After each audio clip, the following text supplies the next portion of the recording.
Good morning. Good morning. It is truly a pleasure to be here. First of all, I'd like to thank all my colleagues for inviting me, Dr. Shanetta Hughes, LaShanta Rice, and others. It's truly a pleasure to be here and to be able to share some of the work that I'm very passionate about, and I'm sure many of you in the audience are as well. I'm also excited to be here for multiple reasons, but one, I'll say that whenever we have work, when we're talking about health disparities, community engagement, et cetera, we all have different things that may drive us to want to do this type of work. And for me, it really is both obviously a professional career, but it's also a personal decision to make this work critical to my life work. And that is ensuring that people have access to care. As a person who came here from England as an undocumented immigrant many, many years ago, moving here and then taking on that role with my mother as a single mom, really pushing forward in making our dreams become a reality, but also recognizing that throughout that process and throughout that time, there was kind of this weird story. I remember as a child or as an adolescent, hearing this whole idea that people don't work hard enough, and if you don't work hard enough, that's why you're poor, and then therefore that's why you have poor health outcomes. And for me, it just never made sense as an adolescent here. Like, how could that possibly be? My mother's a single mom and she has 3 jobs. I think that's working pretty hard. And I couldn't understand, and we were poor. So I couldn't quite make that connection. Fast forward now, as I look at the work that I'm doing, it really allows me to start getting a better understanding of what that looks like and what the social determinants of health are, and what does that mean in terms of how our historical relationships in our society has actually shaped the world in which we see today, and how can I be a specific part toward addressing that. And that's why I focus on health disparities, that's why it's my passion, and also recognizing that there are so many people that don't have a voice, but really want to have optimal health, and for many reasons don't. And so how can I make that an important part? So today I'm going to talk a little bit about some of the work that we're doing. Okay, thank you. So as LaShanta said, that I am an assistant professor in the Department of Community and Family Medicine. I direct the Office of Health Equity and Disparities, which is a new office that started at Duke. I was hired to start it, create the strategic plan for it, and then think about what does that look like moving forward. And now I'm also director of the Community Engagement Corps for our CTSA. And all of those speak to this whole idea of, if we're going to do community engagement, if we're going to do population health improvement and partner with community organizations as an institution, how do we coordinate those efforts that we follow the principles of engagement across the board, across the institution, as we engage and partner with our communities? And so that's one of the ways in which we're working toward coordinating those efforts. Some of us may be maybe liking it oftentimes to, in other institutions and communities, we'll hear sometimes the community will say, oh, you want to do research with me, or you want to do work with me? Well, that's interesting because you're at my front door. Do you know that your colleagues are also at my back door? Oh, did you know they're also coming through my chimney? Oh, and they just came through the basement as well. Didn't you all know you were coming to the same house? And so how do we coordinate those efforts in a meaningful way so that our community partners can really understand and know how that works, but also that we can be more respectful and responsive to our community needs?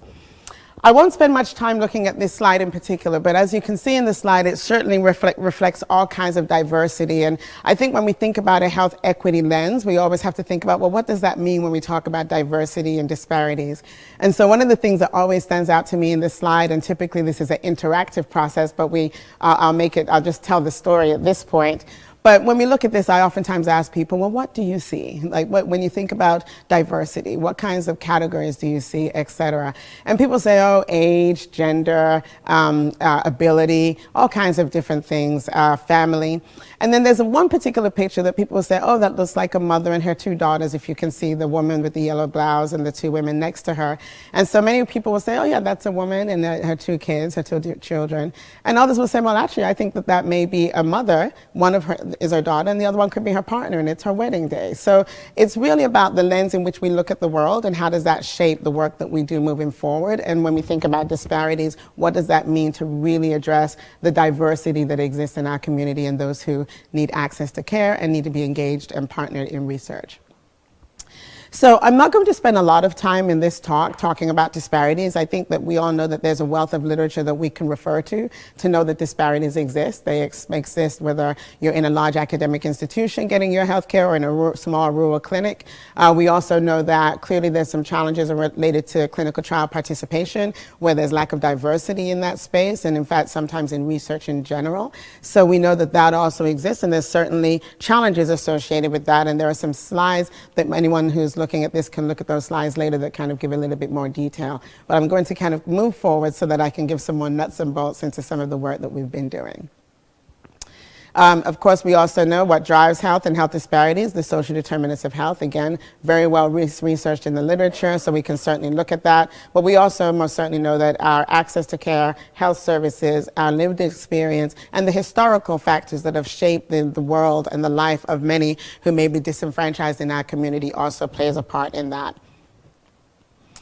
And this is a slide that speaks again more specifically to diversity in clinical trials. And as we know that amongst all of those that are part of or are survivors, if you will, of cancer, there's such a small percentage that are actually participating in research in clinical trials. We also know that an even smaller number, between 2 to 3% of that group, are actually people of color. And then last but not least, we also know that 9% of cancer patients are actually informed of clinical trials. And so the question is why, and what can we do as institutions to be able to address that. We have done some work, and I started a program at Duke called Just Ask within the Cancer Center because we know that the number one reason why most people participate in research in clinical trials is because they were asked. The number one reason why most people do not participate is because no one informed them, they didn't know. So we named the program Just Ask, and it kind of speaks to that. But again, there's multiple models of this, and in fact there's a third one now that you can see it with the wall missing. But again, equality and equity and understanding the differences between the two.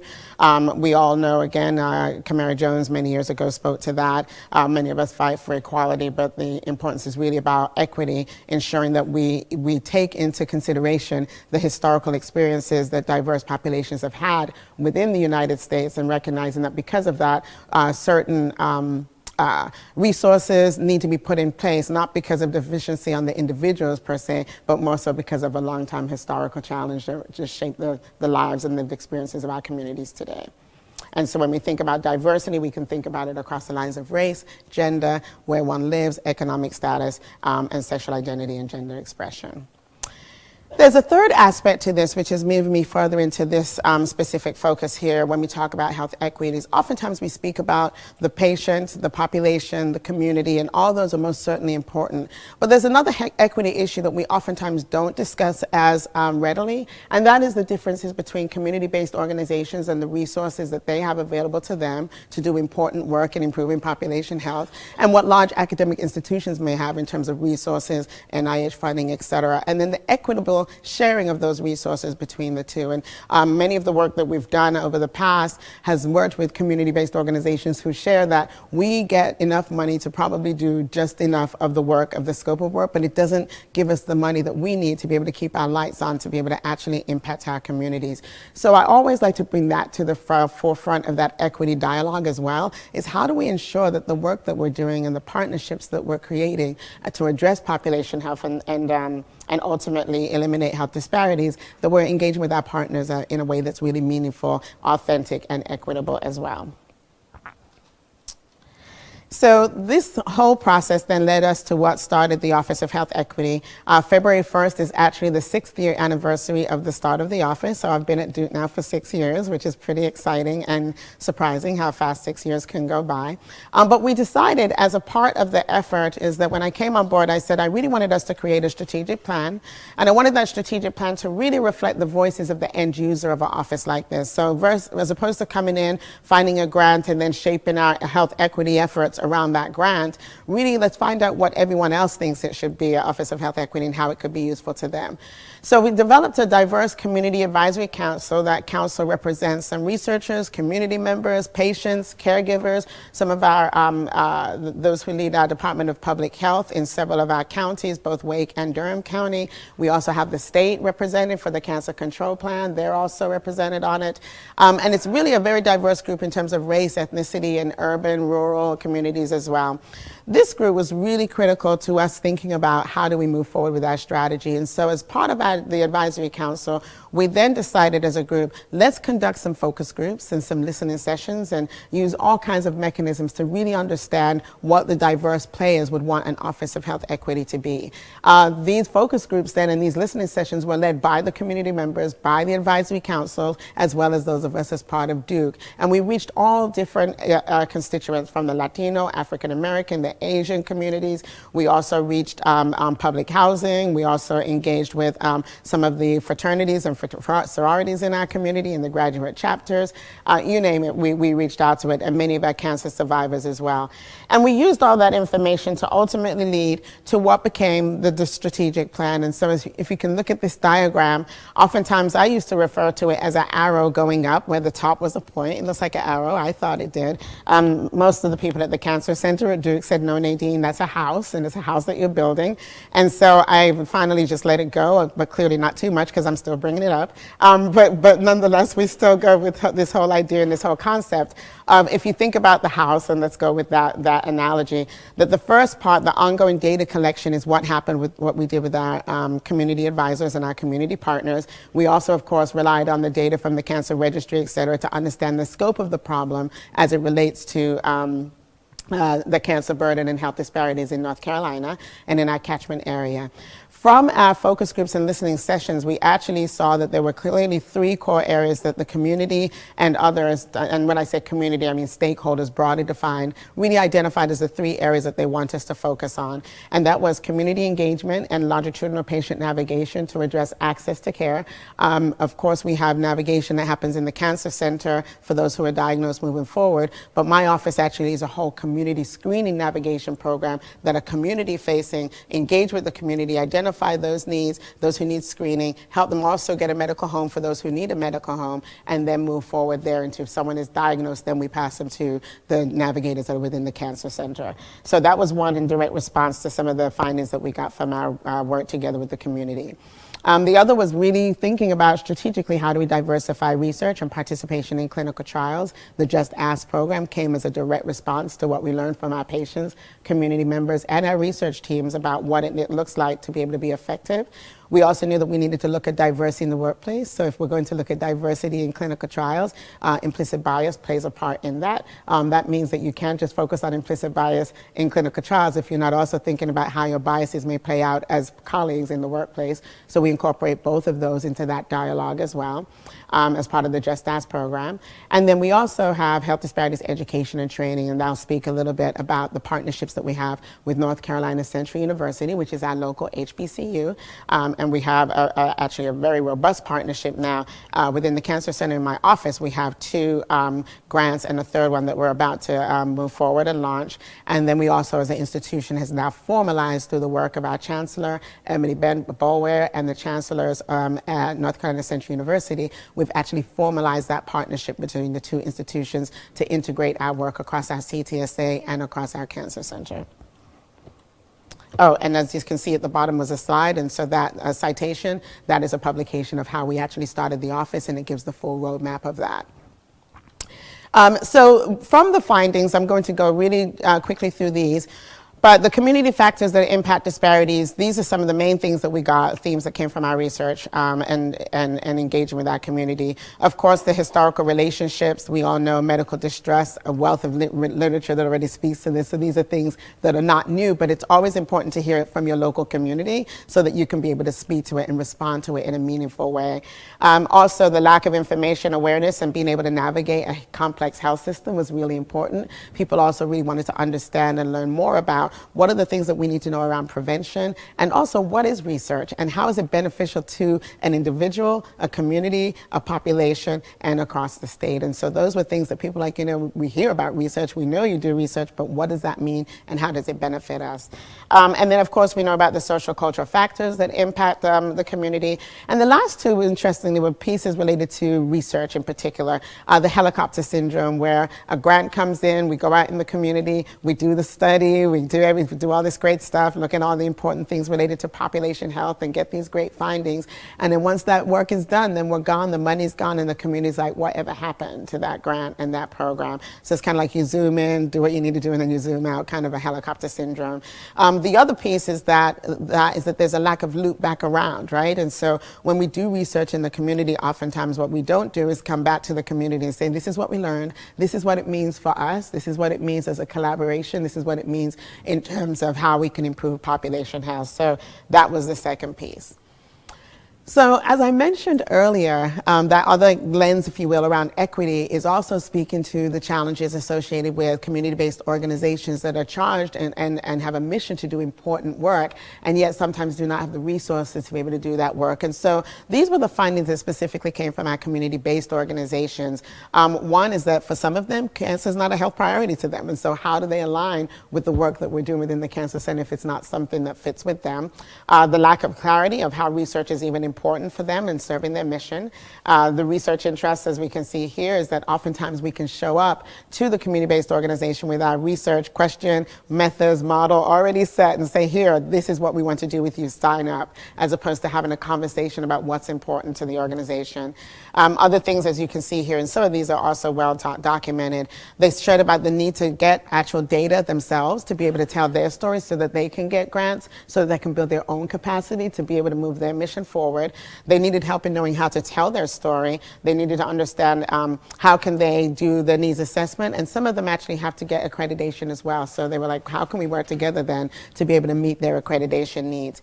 And then last but not least, expanding their research focus and being able to have equitable resource sharing between partners, the research enterprise and their organizations.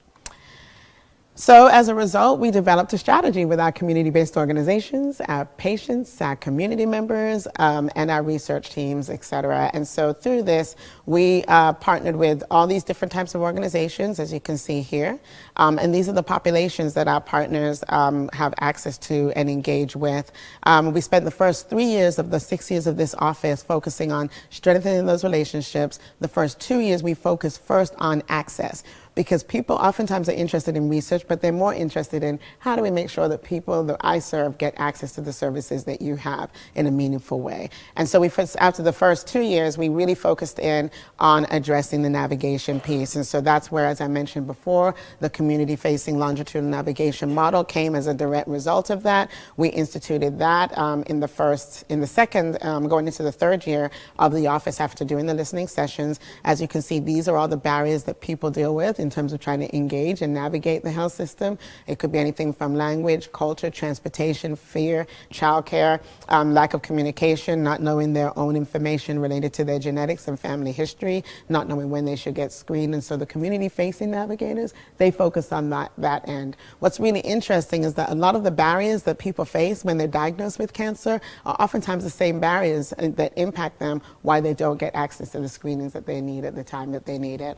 So the navigation piece in our model works very well with that. This is what the model looks like in general, the community-facing navigation program. As you can see, and I won't go through the full details of this, but our navigators basically can get initial contact through any of those areas as you see in the first part. Those are the barriers that we assess, so we do a full assessment of the barriers of that patient.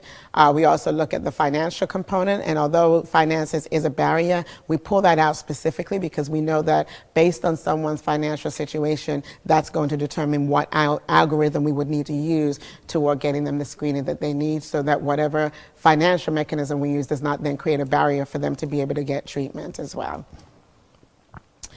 This is an example of the past 2 years of the Community Navigators program with our partners. We educated over 5,000 people. We screened over 1,500. What's interesting about the 1,500, keep in mind that this is over and beyond the general screening of patients that just come into the Cancer Center to get screened on a regular basis. This is directly over and above that from the navigation piece.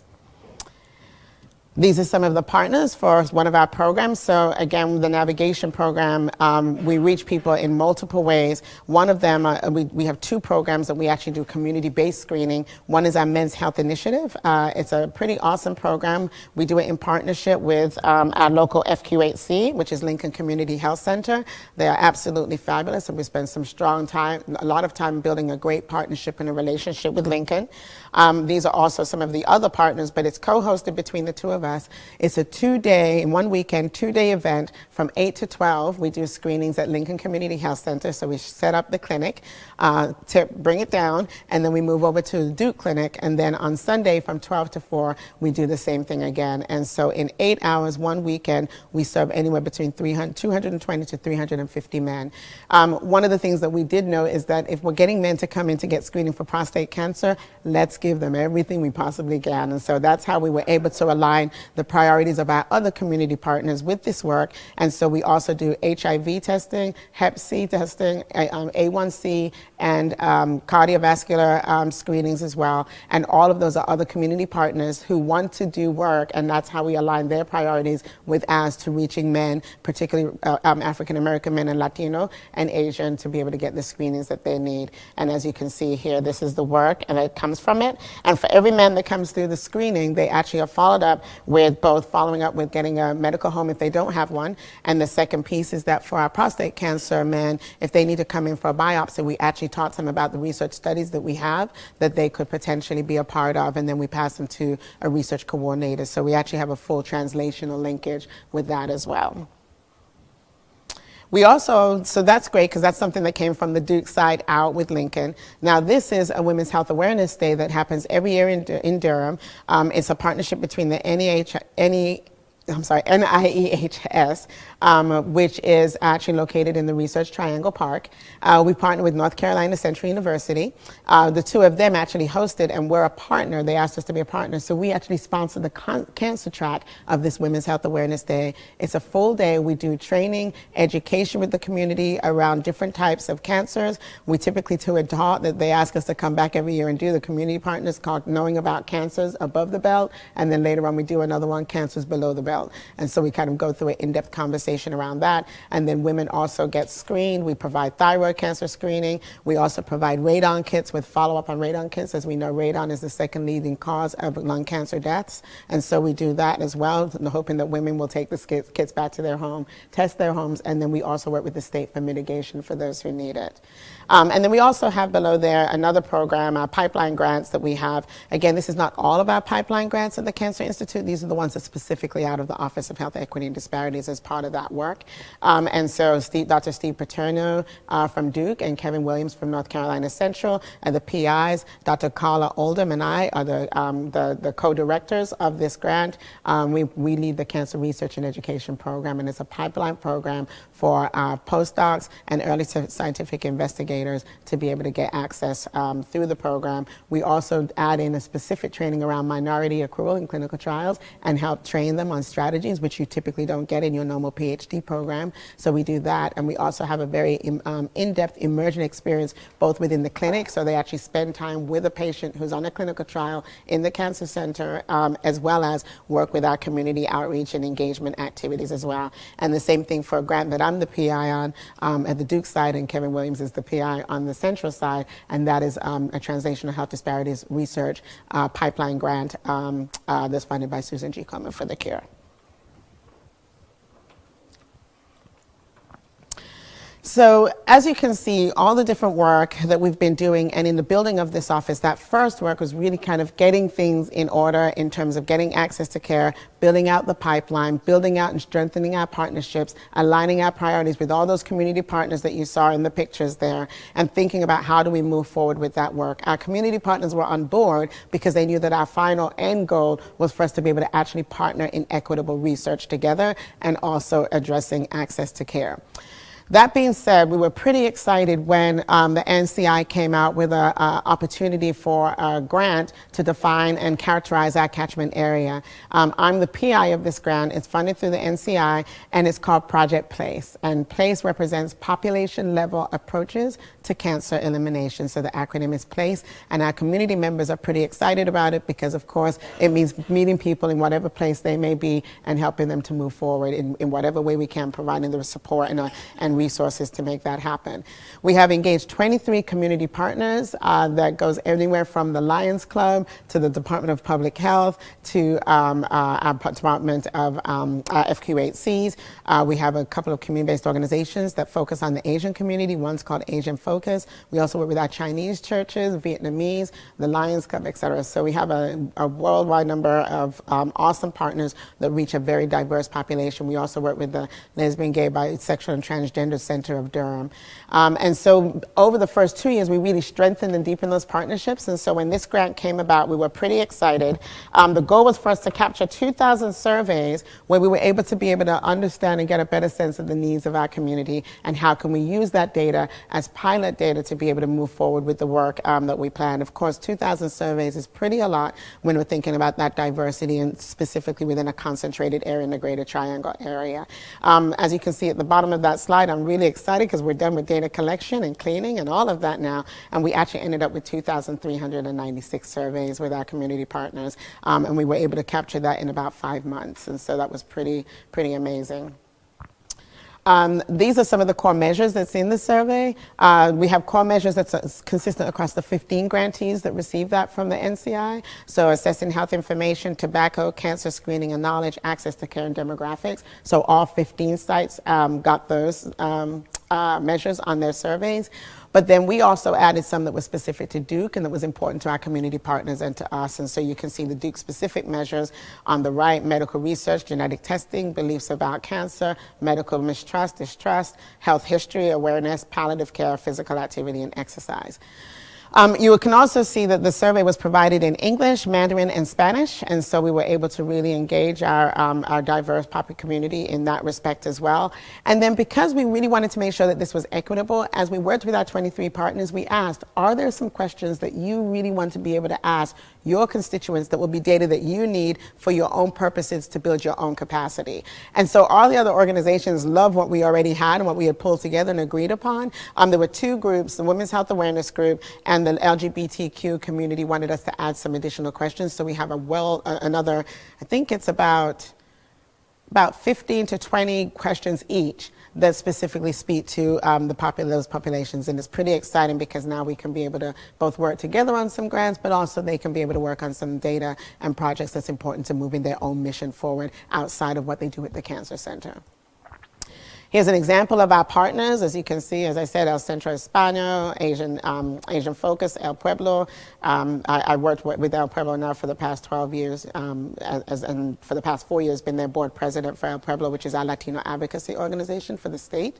So I've been their board president for the past 4 years and just rotated out from there. We also have a great partnership with the Islamic Association of Raleigh. In addition to that now, we also have the Islamic Association of Durham and Chapel Hill that have reached out and said they want to partner with us on this work as well. So that's pretty exciting. So here are some of the examples. This gives you a quick overview. The collection sites, community organizations, there were 14. Surveys collected from them were 1141, as you can see. They're faith-based organizations. We did one health clinic because the other clinics actually were a part of the other community-based partner organizations and co-collaborated on it. And then we had 4 outreach events as well, leading to the 2396. These are the numbers of the demographics of those surveys. So the Black community, 738, white, 850, Asian, Latino, Hispanic. Now, one of the things I will say is about the Black, we actually did an oversample of Black men. So we actually have a higher, we have a pretty nice, robust number of Black men that responded to these surveys, which we have a partnership now that we're creating with our Black Men's Health Initiative to really move forward in creating specific focused research and partnerships with the Black men community organizations. So we have 100 Black men, which is another organization. We have great relationships now with our barbers, et cetera. So we're kind of moving forward with that as well. And our next steps for the Project PLACE strategy is really now for us to take these data, we're creating strategy groups, and we're getting funding actually, I won't say it yet, but we'll be getting funding, I'm sure, from some community, one of our partners to actually fund strategy groups. And so each of our community partners, we're going to sit together and over the next 8 months, plan out strategies, looking at the data, identifying key priorities, and all this work will be our next strategy for our next year's strategic plan for the next 3 to 5 years of the DCI with my office and the community. As you can see, our strategic plan that we initially had for the house, we've met all those goals and exceeded them with our community partners, and now our partners are ready for us to move to the next level, and now we have some really rich data for us to be able to work together on our strategies with each of the diverse communities. So pretty excited about that. And as you can see in the slide, I did highlight again that the data are useful for our partners, not just the DCI, and so we see that as a capacity building, and we also see that as an opportunity to, when we talk about authentic, equitable partnerships, that's what it could be. How can we make sure that those community partners stay in existence so that we can continue to do the work that's to come. And then also all of the work that we do, we always co-present it with our community partners. And so those listening sessions that I mentioned earlier that led to the development of the house, we actually had an event where we met downtown. We had an event that we all called it with our partners, Community Voices on Cancer. We had 321 people show up to this event, and we had a waiting list of 81 people because we could not get, the room did not have the capacity. I'll never forget, and Frida allows me to say it all the time, when I was walking across the room, one of our community partners from the Asian Focus Group, the organization is actually called Asian Focus Group. It's not actually a focus group for Asians, so I just got to be clear with that. But what was really awesome is Frida walked by and she just literally said, "Oh my gosh, Dr. Barrett, this has got to be what heaven looks like," because of the amount of diversity that was in the room was just absolutely amazing. And we co-presented, and we had our oncologists speak about the partnerships that they have had with their patients who are on clinical trials, and we're really moving towards speaking about participating in clinical trials as a partnership with our community partners and our patients, as opposed to participant, subject, all the terms that we use, et cetera. So just really kind of moving that forward was powerful. So now I'm going to quickly switch gears and just take a couple of minutes to talk about the work that we've been doing at the CTSA.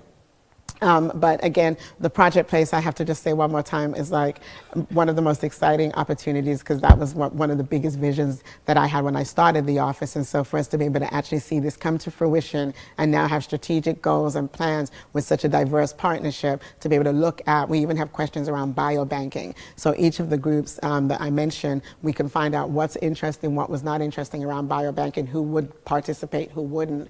And then our partners are already on board in thinking about how we can create a strategic plan around diversifying our clinical trials and our research portfolio within the DCI. So that's really exciting, and it's really about a partnership. So for the CTSA, I'm really excited. The CTSA, the PI, the lead of that is Dr. Ebony Boulware.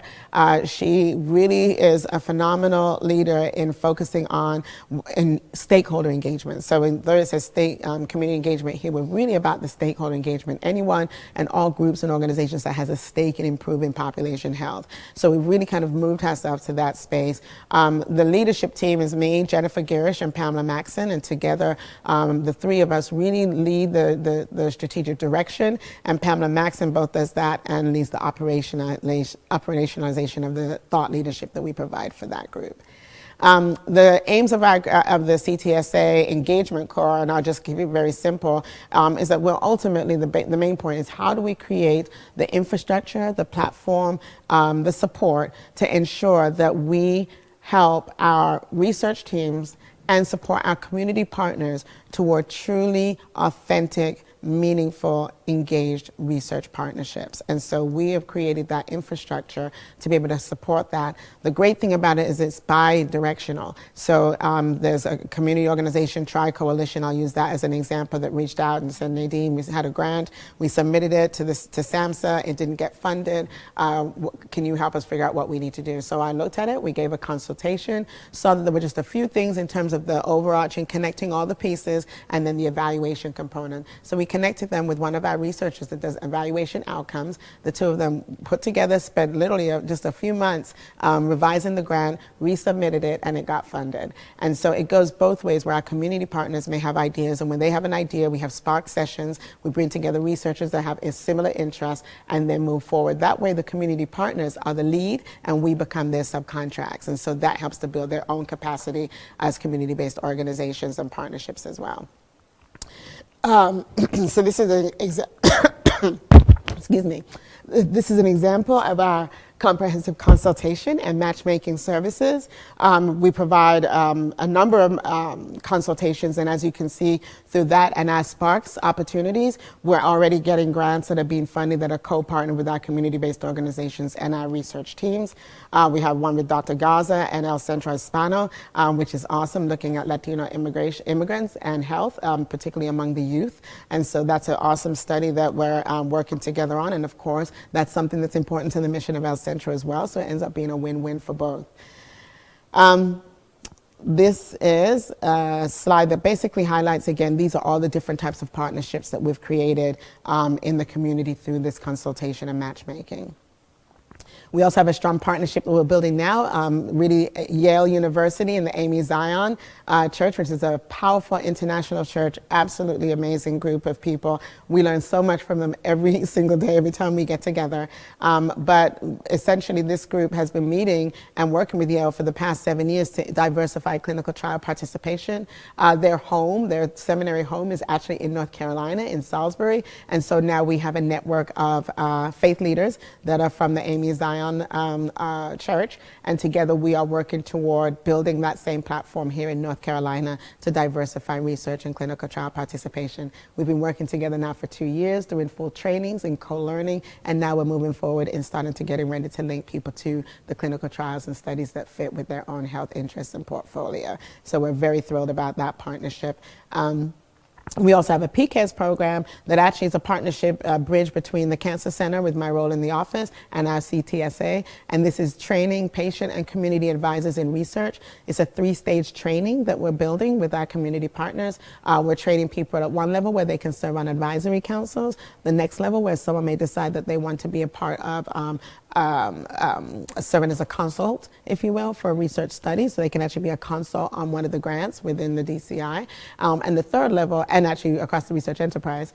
And then the third level is where we actually train up community and patients to be able to actually be co-investigators in research. And so it's a 3-tiered model, and it's all trained within the context of health disparities, implicit bias, and of course what research is and how that plays out. It's really important because all the work that we do is all within a health equity lens, and I'm very much a big advocate of recognizing the role that implicit bias plays in all of these factors. And so there's not any training that we do or education without incorporating that, raising awareness around implicit bias and strategies to reduce it.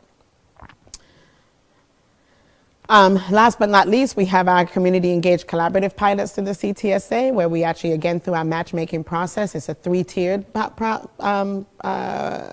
funding mechanism, if you will. One, seed money, where you get about $1,500 to $2,000 to just kind of get together with a community partner and researchers or partners, and they all together work together over a 6-month period to kind of just brainstorm and think about what ideas they could do together, and then move forward toward the next level. The next level is the actual beginning of, it's about $25,000, where they can actually come together and start saying, okay, let's go ahead and generate pilot data, or whatever they decide is in a priority to them around facilitating community engaged research. They can move that research to the next level. And then the third is our advanced partnership, and that's for partners now that have been working together and they're ready to move forward with another 1-year project that can lead to a R01, R21, or another type of grant along those lines.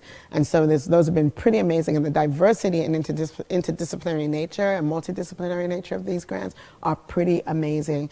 We even have a partnership with an organization we have that's called the Diaper Bank, and really engaging with them in child maternal outcomes for health disparities for African American women researchers. And so the two of them have come together to actually lead this awesome pilot project together. That's pretty awesome.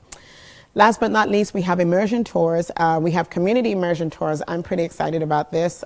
We did our first 2 tours, and between those 2 tours, we had 140 participants between the Duke School of Medicine researchers and North Carolina Central researchers that went out and really learned from a strength-based perspective what we can do to help the community, to help the researchers and the research enterprise have a full appreciation for all that Durham County has to offer.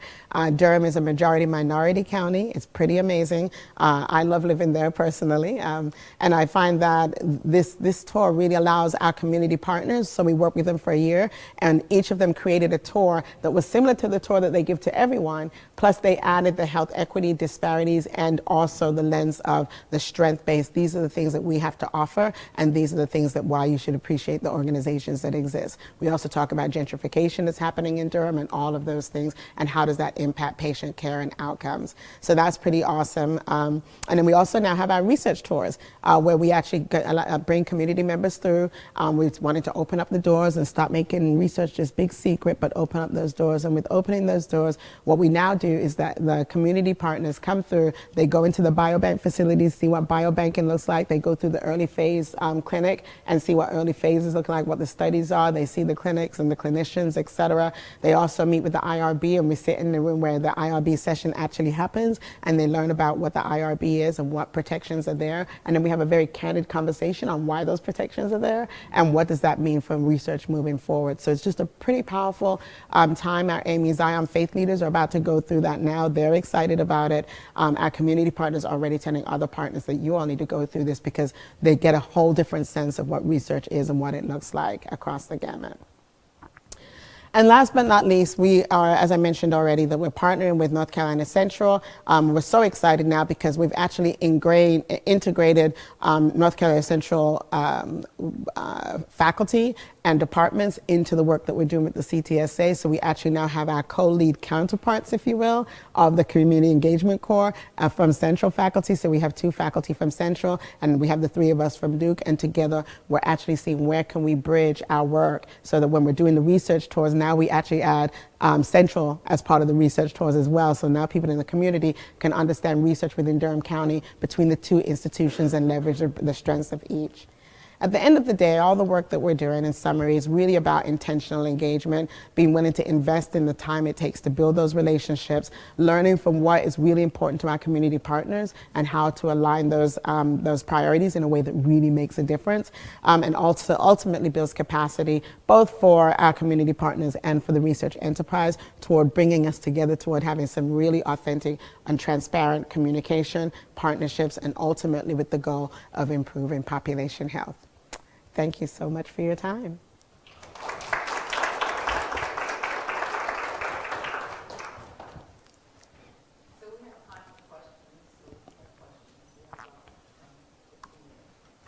Oh, wow. Yes.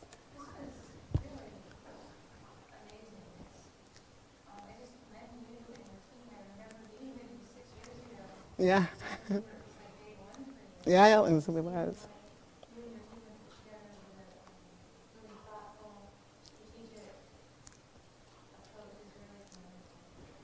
Thank you. And yes, I think we met maybe about my 5th day at Duke. Actually, we met at the AACR shortly after. Yep. Yes.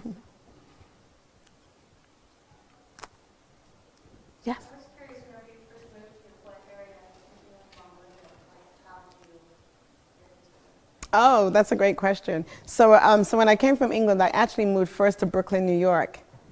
Yes, and it was awesome, and it was an incredible, challenging experience, but it was one of the things that I really do believe shaped my work. So my mother's a nurse in England. She was a trained nurse. When she came to the US, because we did not have green cards and weren't citizens, my mom actually became a babysitter. And so she was babysitting for different people over that time, and she's my hero, let me just say that. But during that time, she actually started working for, I don't know, I'm probably going to date myself, but there was this organization called Strawberries Records and Tapes that you could actually go into the mall and buy your records. No.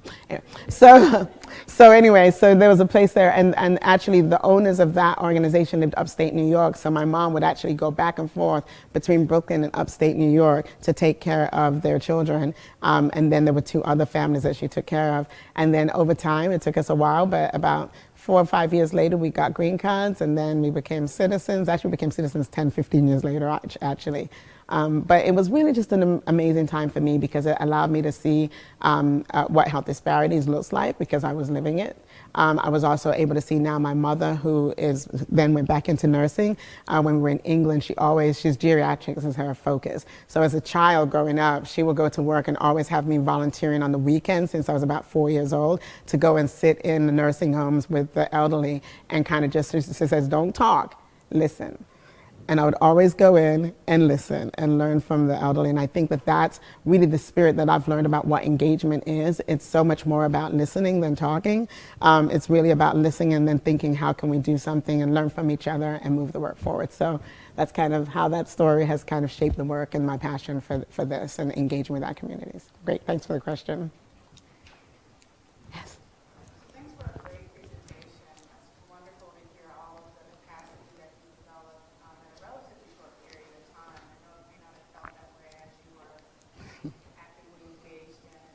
I wondered if you could talk about what you see happening over the next 5 to 10 years, particularly as it relates to all of the information and data that your group has obtained about priorities and how you see that playing a role in the strategic plan for the Cancer Center and how that might inform the research that's conducted in Health Institute. Excellent, that's a great question. So the plan at this point is that we have the strategic plan, the strategic groups, strategy groups, if you will. So right now it looks like we have about 8 strategy groups that have formed based on the data that we collected from Project Place. Those strategy groups are going to each look at the data from their perspective and what's important to them and also what's important. The researchers will be involved in that as well. From those priorities, we will actually then kind of identify 3 things from each group that we're going to move forward with for the next year, and all of them toward writing grants, RO1s, UO1s, creating centers, whatever that will look like for each of the groups, and also collaboratively. So of course there's the intersection of each race and ethnic group may have some common themes together, and so we'll look at that as what that will look like. We also have the Black Men's Initiative, and then, so we're focusing already on building our prostate cancer men's health center, and so we have an advisory council that's specifically focusing on that, so they'll be able to build their strategy out from there. So what we see in the next 3 to 5 years as from the community partners and their vision and our vision is that we will have a very robust, community engaged research portfolio that is mutually beneficial for our community partners and us. We'll clearly see that the goal, what I envision as part of that, will be half of that portfolio at least will be where the community partners are leading and we are the subcontracts, and the others where we are subcontracts and our community partners are leading. And so therefore it creates a kind of equitable framework for our community organizations. I also see us having a very strong network of lay community members and patients who will be advising our research within the Cancer Institute all the way across the translational spectrum, and that's part of the PCARES program. And so we anticipate seeing that already. The Amy Zion, through the partnership, our partnership with the Cancer Center and the CTSA, that's going to be the beginning of us really moving that work forward toward having that network of people who can serve as consultants. So I actually envision the research team to look very different as well, where we actually will now see in 4 or 5 years from now these research teams that will naturally go and say, okay, we need to work together with some community partners and we need some patients who can serve as co-PIs on this grant with us and really move into that space. Yes. Yes. Stepping back again a little bit, could you tell us a little more about how you developed the relationships with the community partners? How did you identify them? How did you kind of get to know them? What was your process? That's an excellent question. So a couple of things played into this, right? So the first part was that so the first easy smaller group that we were able to engage relatively quickly is that I hired a person and myself who had relationships already established to some extent where we had credibility, not based on Duke, but based on who we were with the community. So as I said, I worked with the Latino, El Pueblo, which is the Latino advocacy organization for the past 12 years in Durham. And so as part of that and being board president, I already had those relationships simply because it was my passion. So that relationship and the credibility there's there's a level of trust that comes in that space. So there's also a woman that we hired. She's absolutely amazing. She was already there, actually, Valerie Worthy, and she actually leads Sisters Network in our Triangle area. And so we had then automatically instant entree into the African American women with breast cancer groups as well.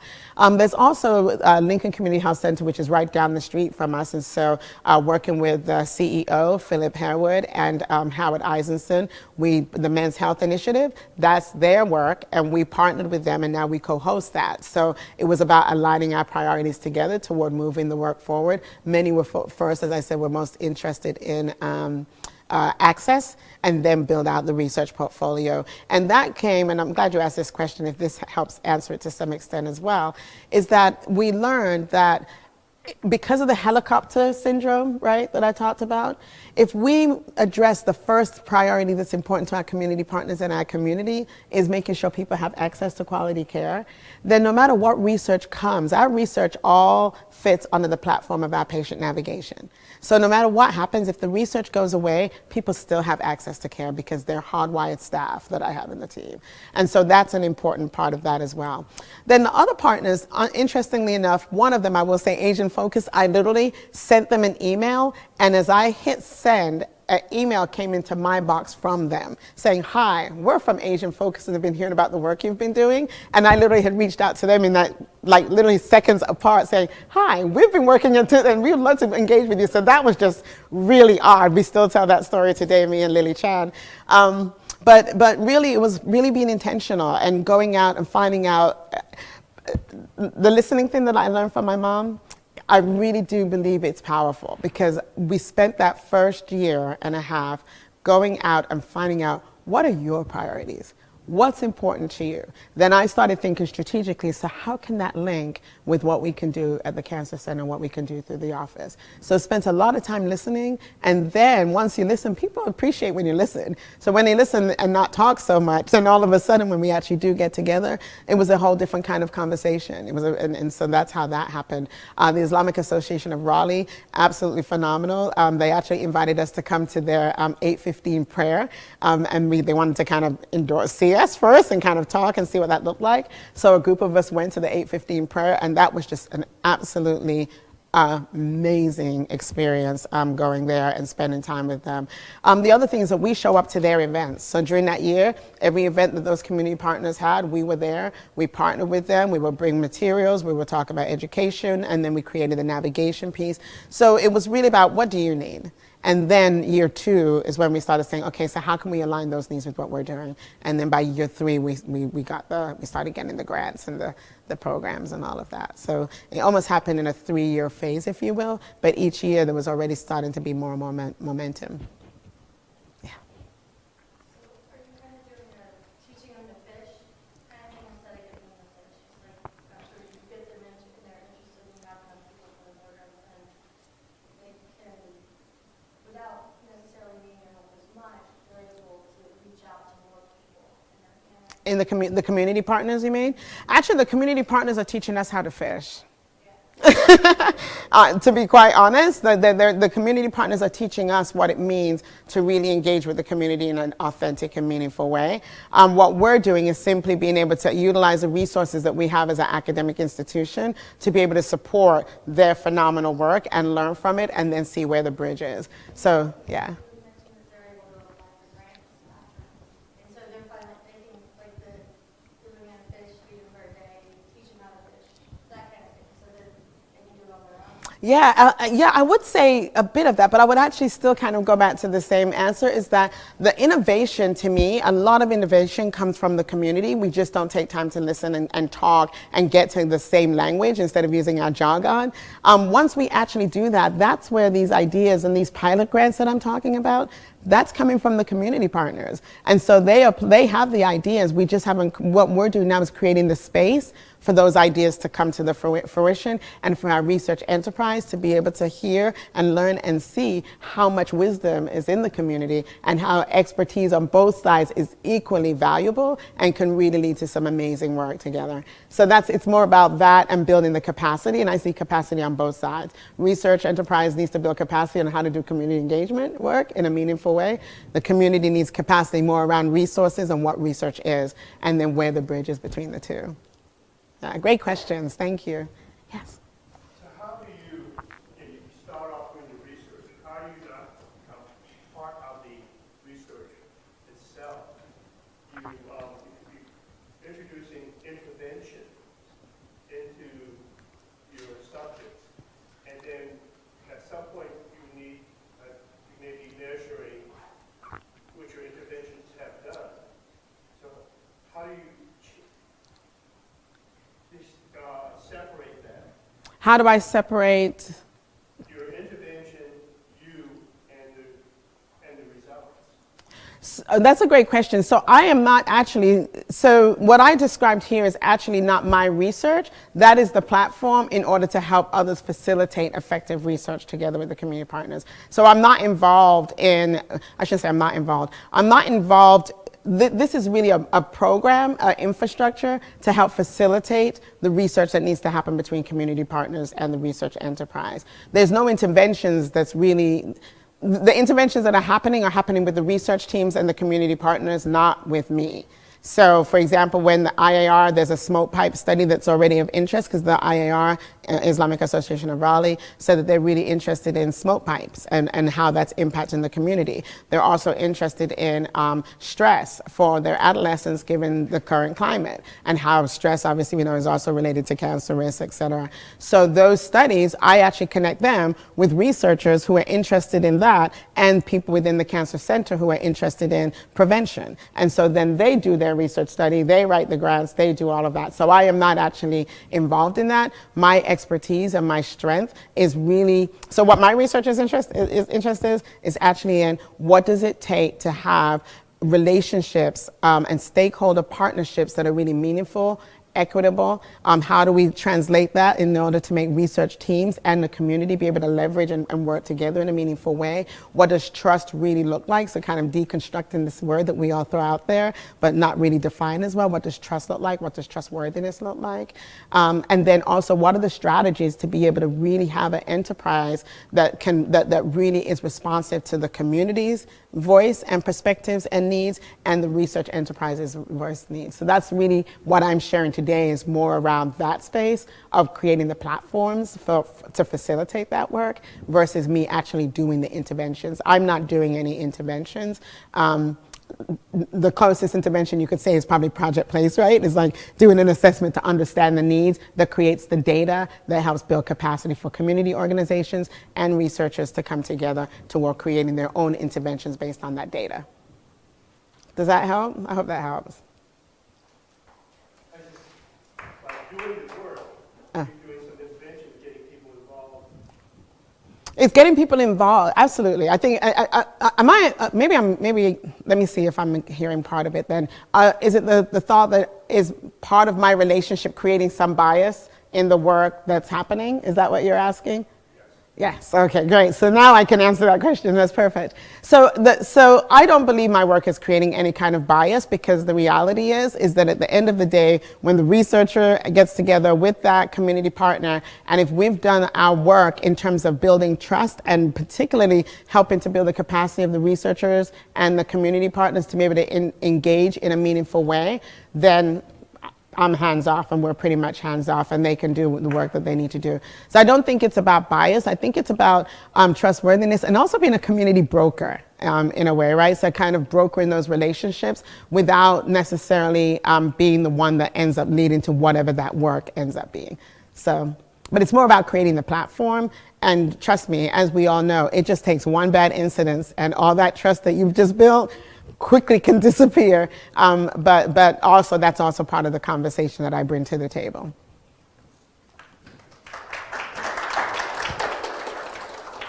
So thank you, Dr. Barrett, for your lovely presentation. We have a sign-in sheet. If you have not signed in, we ask that you sign in. We'll be sitting around evaluation that have been attending our seminars. We want to get some feedback from the presentation. We also will upload this presentation on our website. We'll share that as well. So thank you very much, and feel free to get some breakfast. Thank you, thank you, thank you all.